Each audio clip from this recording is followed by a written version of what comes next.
Sawadee Kap. Hello and welcome to Daily Wisdom, Walking the Path with the Buddha. Today we're going to be studying Buddhist Chanting. This is our fourth class in a four-part series where we've been learning Buddhist chanting through each Wednesday over the last 4 Wednesdays. We started out talking about the benefits of chanting and how we can actually use chanting to improve our practice of the Buddhist teachings in order to get to this enlightened mental state where it's peaceful, calm, serene, and content with joy permanently. And we talked about the benefits of those, of the chants, and helped you to learn those and helped you to actually get going and start practicing. And now you've had about 3 weeks to actually practice these chants. And last session, we spent some time one-on-one helping you to develop your chanting practice and do a little bit of coaching. Well, today in our fourth class, we're going to do essentially the same thing that we did last week, but instead of just doing one chant at a time, what I'm going to have you guys do is actually chant the entire 3 chants as one kind of run. So have one person start doing with the Arahang, then the Natmo, and then the Iti Piso all the way through.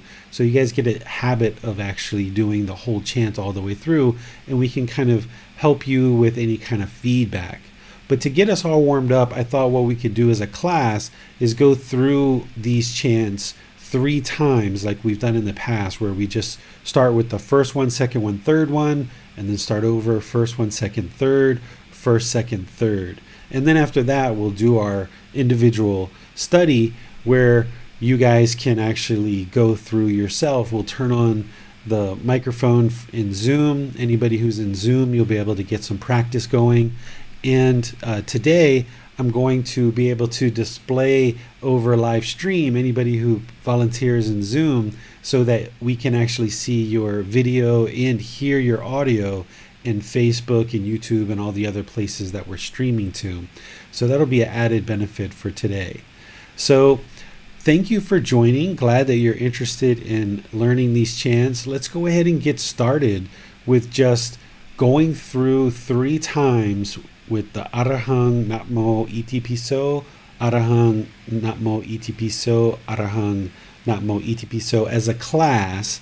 And I'll chant and just kind of get everybody nice and warmed up. And then those of you guys that would like to volunteer, you'll just go through and practice the whole thing just one time, all 3 chants. Okay, so let's go ahead and get in whatever position you normally get in for chanting and meditation. I'm going to take a little sip of water here. Hopefully you guys got some water as well. All right. Let's go ahead and bring our hands together, palm to palm at our sternum, and focus on this first chant with a nice deep breath. Inhale. Arahang Samma Sambuddho Mahakava Bhutang Mahakavanang Apivateyami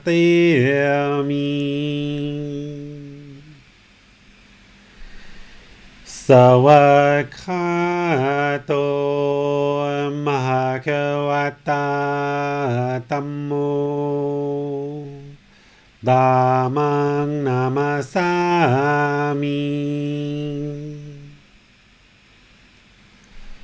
Supatipano Mahakavato Sāvaka Saṅkho Saṅghang Namami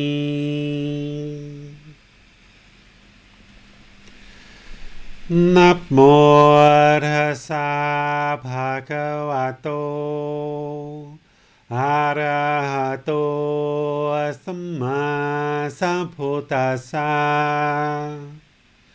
Namo Tassa Bhagavato Arahato Samma Sambuddhassa Namo Tassa Bhagavato อะระหะโตสัมมาสัมพุทธัสสะ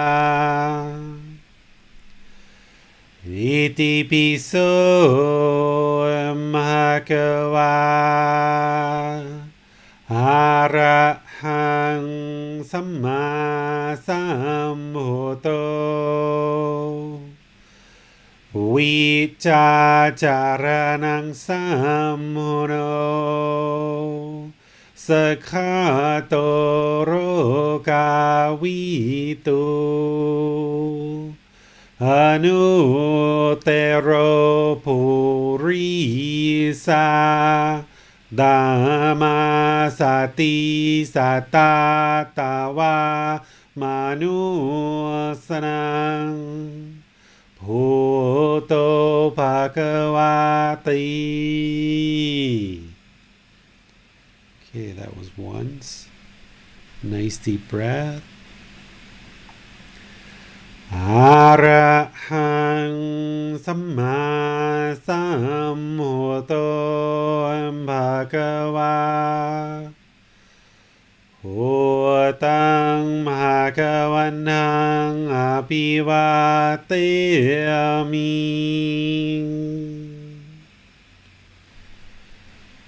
สวากขาโตภควตาธัมโมธัมมังนามัสสามิ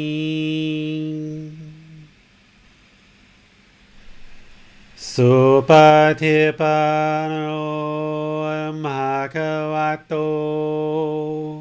สาวกสังโฆสังฆังนามามิ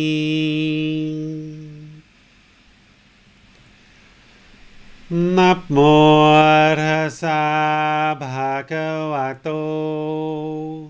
อะระหะโตสัมมาสัมพุทธัสสะ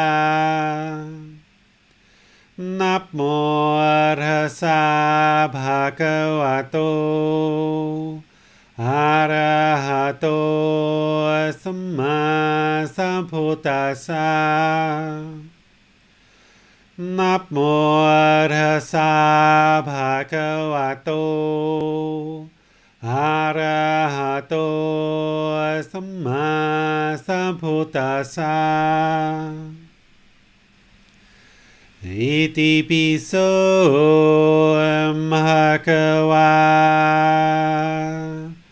อะระหังสัมมาสัมพุทโธวิจาจารณังสัมมุโน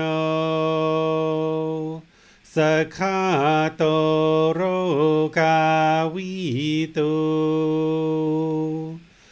อนุเตโรปุริสาดามาสติสัตตาตาวามนุสนังพุทโธภควาติ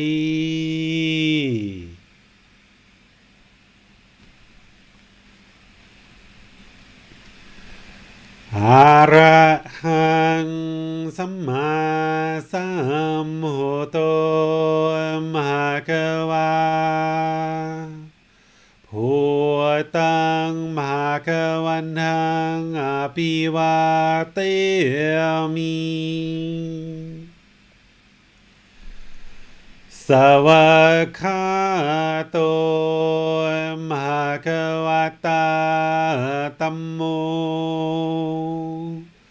ธัมมังนามัสสามิ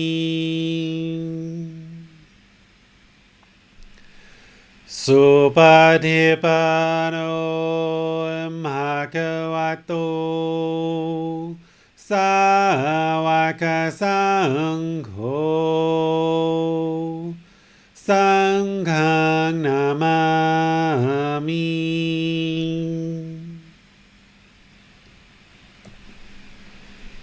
นะโมตัสสะภะคะวะโตอะ หะโตสัมมาสัมพุทธัสสะนะโมตัสสะภะคะวะโตอะระหะโตสัมมาสัมพุทธัสสะนะโมตัสสะภะคะวะโตอะระหะโตสัมมาสัมพุทธัสสะอิติปิโสภะคะวะ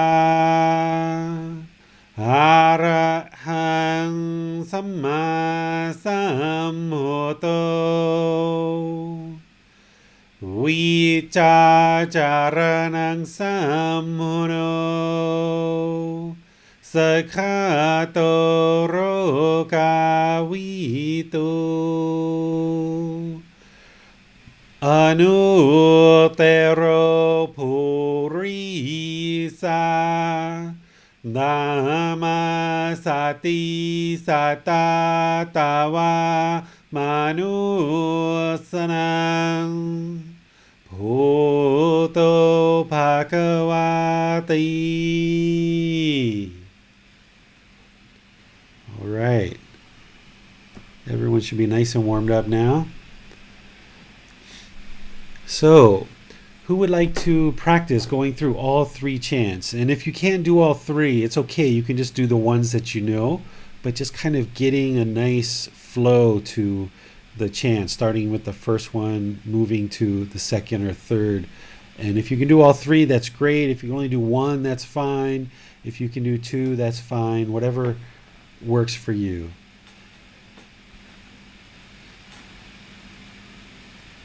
Holly wants. Okay, Holly. I saw Holly kind of raising her hand a little bit, but Basam's going, right? Is that Basam? Yeah, teacher. Do you have the chants handy, by the way, or are you just seeing them on the screen that James is projecting? Actually, they are written here in Arabic. It was easier for me. So the first two parts, I can say them or chant them without reading. But the last one, no, I need to read. Okay, and you've got them in Arabic, right? Yeah. Okay, James, would you mind unsharing the slides so I can project Basam's? There we go. Basam's camera in his microphone. Perfect. All right, over to you, Basam. Okay. Oh, you're putting your Arabic chants on. I'd like to see. Is it possible for you to see, or is it possible for you to just show your camera, or and you still see your Arabic chants, or do you have to share your screen to be able to see your chants? I'm not sure about the camera. Can you see me? I can't see you. Can you unshare your screen and still Yeah. see your chants? There you go. And you can still see your chants, right? Yeah. Okay, good. Do it this way. And then we can live stream it out to the world. Sure.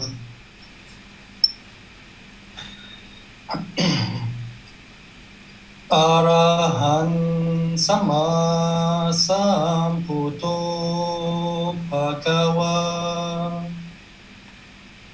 Bhutan Hakawanam Apiwatimi Sawakato Bhagavata Tamo Dhamma Namasami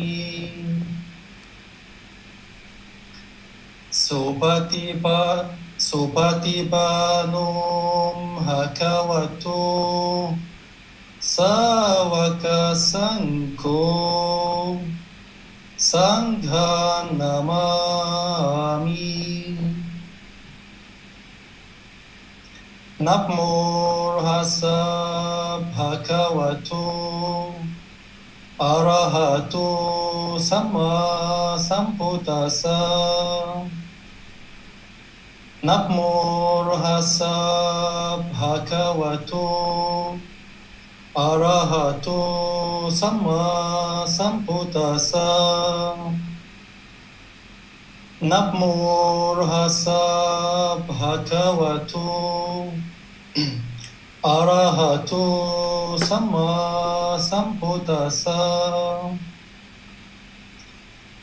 Iti piso bhagava arahan sama sambuddho vichat sharanan sampuno sakatu eruga vitu anutiro purisa Dhamma sati tawa mana manusanan Oto bhagavati. Okay, good job. Awesome. Nice. Very good, sir. I can tell you're still working on that, so yeah, keep working on that. It sounded really good. Nice to see the chants in Arabic too. That was pretty cool. Yeah. All right, who would like to go next? If you guys in Zoom could raise your hand electronically, that'll help us to see you. It'll pop up in the queue. We'll be able to see you better. I'm happy to volunteer. Okay, let's go, James. If you can do the same thing, if we can see your video instead of the chants, that would be good. Okay. All right. Arahang Sama Sambuddho Bhagava Buddhang Bhagavanang Abhivatemi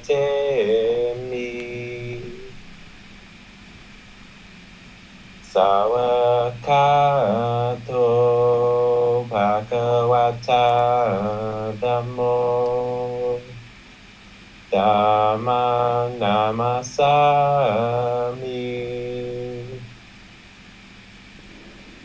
Supatippano Bhagavato Sawaka Sangho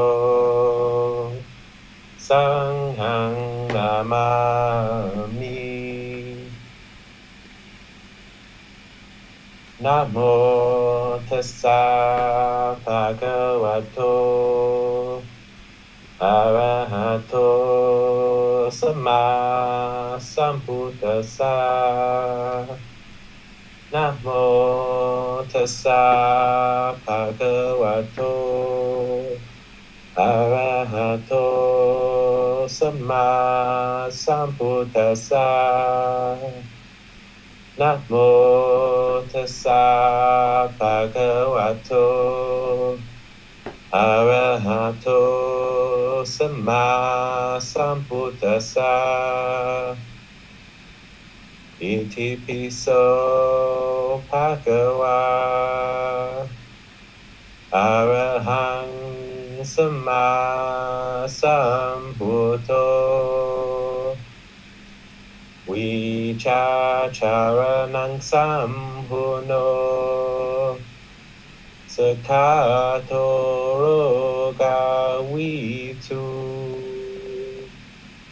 Anutero purisa Dhamma sati satadawa manusanang Buddho Bhagavati. Good job, James. Nice. You guys are definitely sounding better and better each time. Wonderful. All right. Who would like to go next?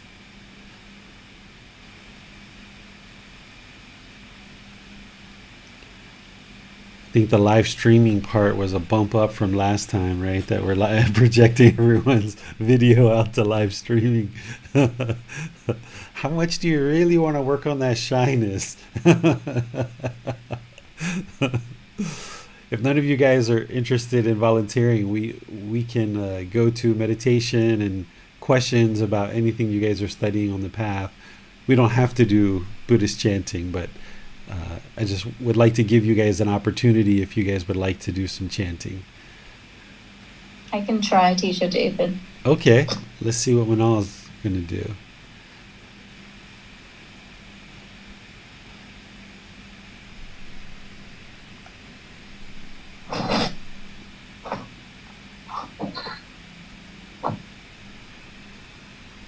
Sorry. Arahang Samma Sambuddho Bhagava Buddhang Bhagavanang Apivateami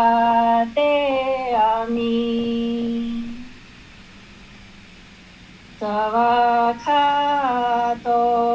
Bhagavata Dhammo Dhammang Namasami Supatipanno Bhagavato Sāvaka Sangho Sangha Namami Namo tassa bhagavato arahato samma sambuddhassa. Namo tassa bhagavato arahato samma sambuddhassa. Namo tassa bhagavato arahato samma sambuddhassa.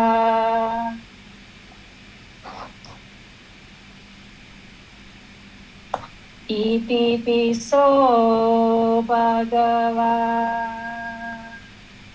Arahang Samma Sambuddho Vichacharanang Sampuno Sakato Roga Vitu Anudero Purisa Dhamma Sati Satatawa Manusanang Buddho Bhagavati. Okay, good job, Manal. Yay, you guys are all sounding really nice. Improvements. Would someone else like to volunteer? All right, I think that's everybody that's going to volunteer there. All right, let me see if there's any questions that you guys have. We don't have, our normal class of everybody coming in on Sunday, but those of you guys that usually show up on Wednesday usually have things that you guys might be studying or things that you might be having questions about or information that you want clarified. Are there any questions in Facebook, YouTube, or Zoom about either this chapter that we're studying, which is the 5 precepts, chapter 7, or any of the chapters that we've already studied, or even anything in the Buddhist world, or anything that you're seeing, anything that you're not understanding, anything from your practice, any kind of personal situations that you're having and you're interested to understand how to apply the Buddhist teachings to that? You can put those questions into the comment section of Facebook, YouTube, or Zoom, or you can raise your hand electronically in Zoom, and our moderators will be sure you get called on. And just open up the floor to all of you guys to any questions that you might have about any of the teachings. Given that this is our last class for now on chanting, I was wondering if you have any general insight about chanting and incorporating it into our practice. I think it's just good to just do it every single session, meditation session, and rather than just do it once, which is what we normally do in order to go into meditation. When you're first learning like this, there's no harm in doing it 3 times, like we have been practicing. Doing it 3 times before you go into meditation, and 3 times on the way out, because it's just going to give you more practice, more time to practice. And then also sometimes you can also just work on your chanting and not actually do meditation.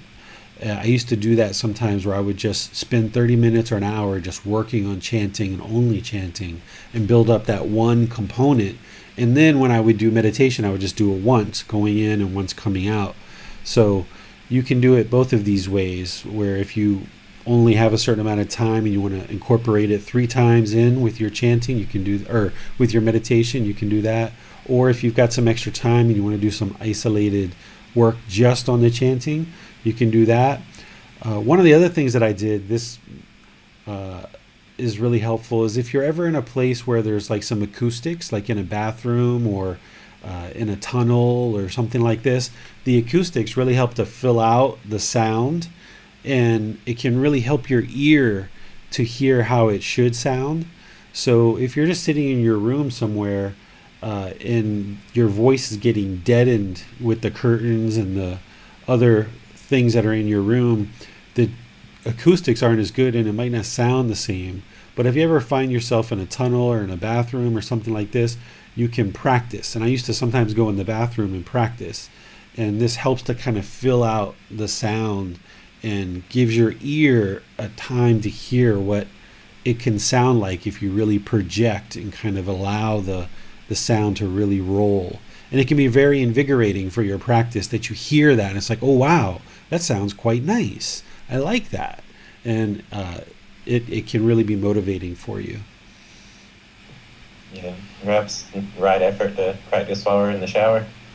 Yeah, I used to do that. I used to practice in the shower for sure. In the morning before going to work when I was in America, used to get my mind going and just kind of practicing a bit. Really helps. Yeah. I suppose, is there any benefit in practicing all 3 chants relative to just one chant? Is there a synergistic effect to practicing them all together? I think it helps to get in the habit of practicing them all together, but you can surely practice one at a time. That's how I learned them, just one at a time. I used to just work on the Namo Tassa for many weeks and months.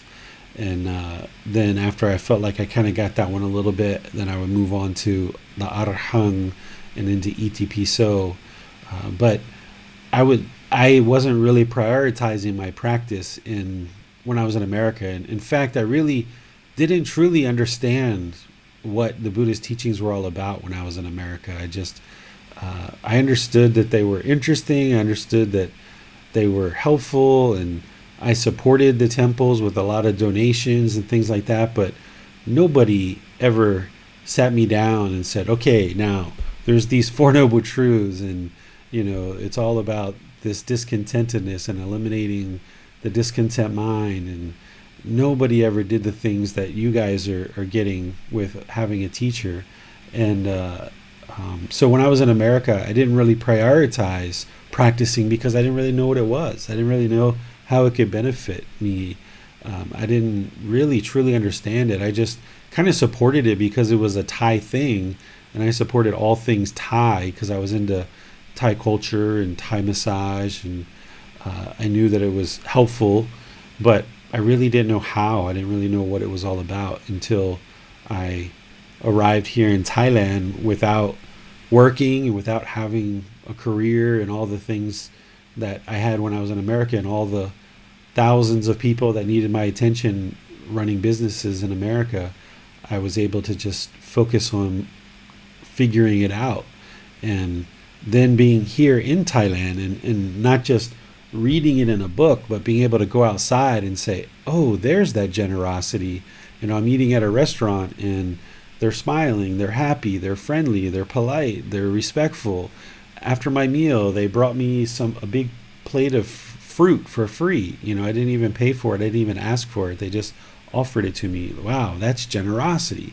And then you just see that everywhere, people helping and people being kind and friendly. And so all these teachings, and then you see people, if they get if they're in a situation where in America I would be used to situations where people would yell and holler and be disgruntled in order to get their way in a situation, in order to kind of put pressure on someone to get what it was that they were wanting from somebody. Where here in Thailand, I saw them being nice and kind and calm and just talking and discussing, and actually the results were more readily available, that they actually still accomplished what it was that they were accomplishing. So, I really didn't understand it in America, but when I was there, I did what I knew, and but it wasn't until I got here that really things started clicking for me quite well. Yeah. That seems to be an indicator of the importance of the Sangha in seeing the teachings reflected in others and how it affects their behavior and encourages our own practice. Yeah, there's a big difference having people around you that are practicing, and you can model their conduct and you can model the way they do things, and you're like, oh wow, I really like how that person did that. And you can also kind of see your own attachments too, because if you're like kind of a very needy person, for example, and you're like really kind of like craving to be around somebody and you're like around them all the time, well, Thai people can see those kind of things, and they will do things to kind of like be like, all right, well, you're headed over there, right? Okay, I'm going over here. Like, they'll kind of like help people along. Not that they really did this with me, but I've observed how they do it with other people. Where like I've been in markets before where like there's like a husband and wife, and there's like a beautiful woman would walk into the market, and the husband would just be like, wow, right? Like you could see his eyes pop out. And then the woman was on her way, walking away, but she actually came back to kind of like walk around a little bit and kind of like let the wife see that the man was like, wow, look at that. And then she walked away, and it kind of like helped that woman and that man see like, oh wow, like he's craving, through the eyes and seeing this person. And she wasn't doing it maliciously, but you could just tell she had a big smile on her face, and she was helping him to practice and see like, wow, like something just triggered your excitement there, and that's something for you to work on. So there's things like this that I've seen that people will do very skillfully in a sangha or in a community to help each other. And that's one of the benefits of being together in the same place, is that you can interact with each other and you can skillfully help each other as needed. All right, I'll pass it on to Basim now for our Zoom questions. Yeah, thanks, James. A question from Holly. She says, sometimes I chant in my head while doing dishes or walking the dog. Is that beneficial, or is it trying to focus on more than one thing at a time? I used to do that too, because it helped me to memorize them, because I was trying to memorize them and get them down. And ultimately, you would just be focused on washing the dishes or walking the dog. That would be a practice of singleness of mind. But back when I was in America and I was working on the memorization, yeah, I used to do that. So if that's what you need, then go ahead and do it. But the idea would be that you would just wash the dishes, and then when you're ready to practice the chants, you would just go practice the chants. That would be the best way to do it. Okay, so talking about singleness of mind, does this apply also on making a phone call while walking? Does this go against singleness of the mind? Yes, if it's not that it goes against it, but it's going to give you two things that you're doing, is you're walking and talking at the same time. It would be better if you could train the mind to just sit down and talk on the phone, and then you'll gather your thoughts and be more concentrated. This is the same thing like if you go for a walk and you're listening to music or you're listening to a podcast, and it's not that you can't do these things, it's just that what you'll notice is the more that you let go of this and you just do one thing at a time, the mind will develop more concentration and more focus. We oftentimes talk when we're or walk when we're talking on the phone because we have an overactive mind, or we're just trying to get somewhere and we're trying to squeeze a lot of things into our day. And this can produce situations where you're bumping into people or you're not as focused on the conversation. Or like if we're walking and listening to music, it's oftentimes because we're trying to occupy the mind, that if we weren't listening to the music, the mind would actually be bored or it would be lonely. And if you always listen to music while you're out on a walk, or you're always listening to podcasts while you're out on a walk, or you're always listening to music in the car, then you can never actually sit with your own thoughts. And what you've got to get to is get to the point where you're quieting the mind and stilling the mind. And if we've always got some kind of stimulus coming into the mind through music or podcast or different things like this, then we're not, or talking on the phone while you're walking, then you're not going to be able to observe that boredom and that loneliness come in.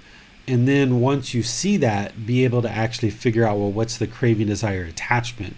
It's kind of like masking a craving, desire, attachment there. So it would be better to let go of that stuff and observe the mind and see if it's still peaceful, calm, serenity, content with joy with just walking and only walking, or just talking on the phone and only talking, or walking the dog and only walking the dog. That would be the best way to really see with real introspection of what's going on in the mind.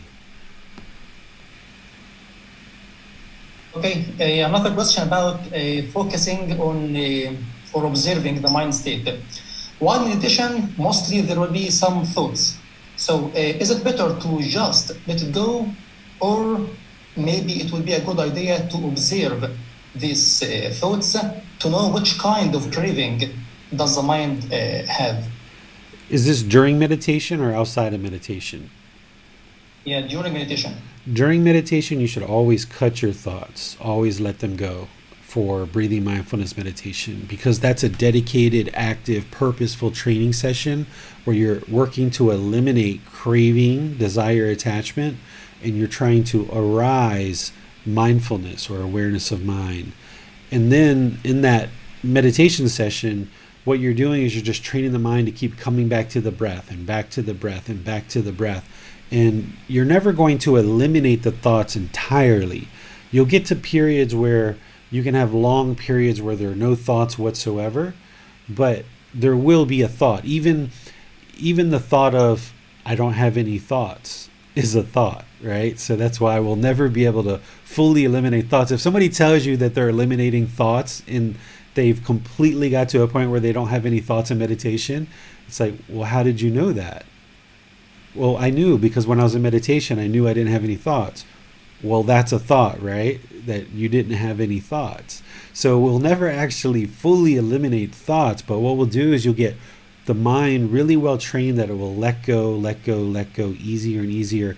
And it'll notice with awareness of mind sooner and sooner and sooner when it's not on the breath.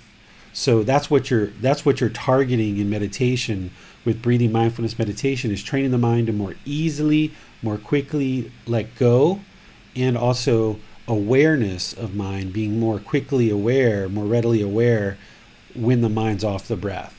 Because then when you have that awareness where it's like, boom, I know exactly what's in the mind as soon as it happens, and as soon as something comes into the mind, I can immediately let it go. Then in daily life, when something comes into the mind, you're aware of it right away and you can let it go right away. And it's like boom, boom, boom, boom, boom, boom.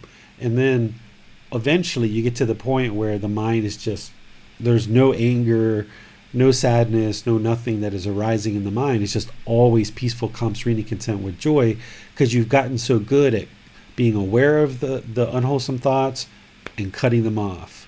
And the mind just did that so readily, so quickly through training and meditation, but then taking it into your daily life, it happens so readily that then eventually you've cut them back so far that there'll never be any arising feelings of anger, frustration, irritation, annoyance, guilt, shame, fear, all that discontentedness that I talk about.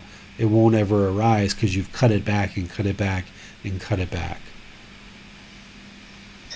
Yeah, thanks, teacher.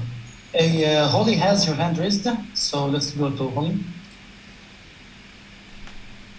Hello.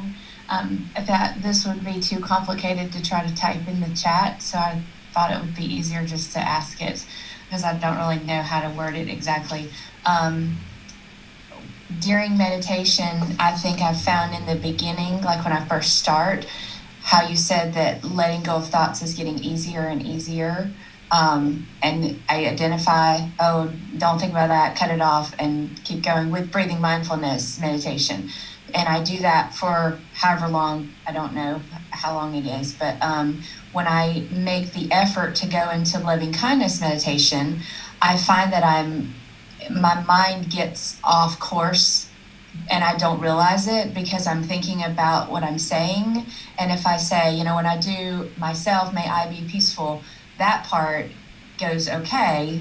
But then when I start adding other people in or family members or groups of people, I start thinking about those people and I start thinking about things that they're doing and things that I've done with them, and my mind just goes kind of crazy. So, and I have to, it feels like a long time before I realize it and can pull it back in. Mm-hmm. So any recommendations for that? That's completely normal. It's going to happen for quite a while. Just keep with the breathing mindfulness and keep with the loving kindness. And I'm not sure how you're doing it, but it really helps to, I think, have some really good dedicated, just purely breathing mindfulness meditation, and then other sessions, breathing mindfulness with loving kindness, so that you have a real dedicated breathing mindfulness meditation practice. So I think you meditate 3 times a day, if I remember correctly. So if you did at least one that was breathing mindfulness and one that was loving kindness, and then the third one, whatever you would, decide to do, then you're getting some dedicated breathing mindfulness meditation. It comes down to just accumulation of doing this more and more and more. If you know the technique and you've developed it and you're continuing to develop it, but the mind just is still wandering, it's just a matter of just doing more of it and accumulating the benefits more. Okay. Would it be okay to do or recommended to do when I first sit down and start, like immediately after I chant, to just go straight into loving kindness meditation without doing the breathing mindfulness? I think maybe my mind would be fresher, newer, and maybe I could focus a little better. You can try that. I used to do that when I was in America. That was the way I did it more often. When I was in America, I would do maybe kind of like just 1 minute of kind of gathering my breath and things like that, and then I would go right into loving kindness meditation. So you can try it and see how it works for you. Thank you. You're thinking your mind won't be as tired, right? And you'll have more effort. Yeah, give it a try. See how it works for you. Okay. Thank you, teacher. You're welcome. Okay, seeing that we have no more questions for now, teacher. All right. Any questions from you, James? Any questions on this end, David? Okay. Well, I'll tell you what. I'm going to go ahead and just end class because this has been a real nice 4-part series, and I'm sure you guys are all meditating and doing lots of work on your own. So why don't we just take a break and kind of end class a little bit early. 45-minute class is probably the shortest class we've ever taught over the last year, and give you guys a chance to just do your own meditation by yourself, not necessarily with the whole group. And then we'll pick things up on Sunday with chapter 8, which that chapter we're really going to dive in. And this is where a lot of times people have a lot of aha moments, because this is where you really start seeing the Buddhist teachings come together, where we talk about the 3 main problems in the mind, and we then talk about the solutions and the remedies. And I've been kind of alluding to these all along, but now we're going to really dive into it on Sunday. So I'd rather give you guys just kind of a shorter class, let you guys do some meditation on your own, and then see you guys on Sunday for chapter 8, which will be the 3 poisons: greed, hatred, and delusion. So until then, have a really lovely rest of your day, and I'll see you next time. Sawadee krap.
Thank you again for watching. Enjoy your meditation.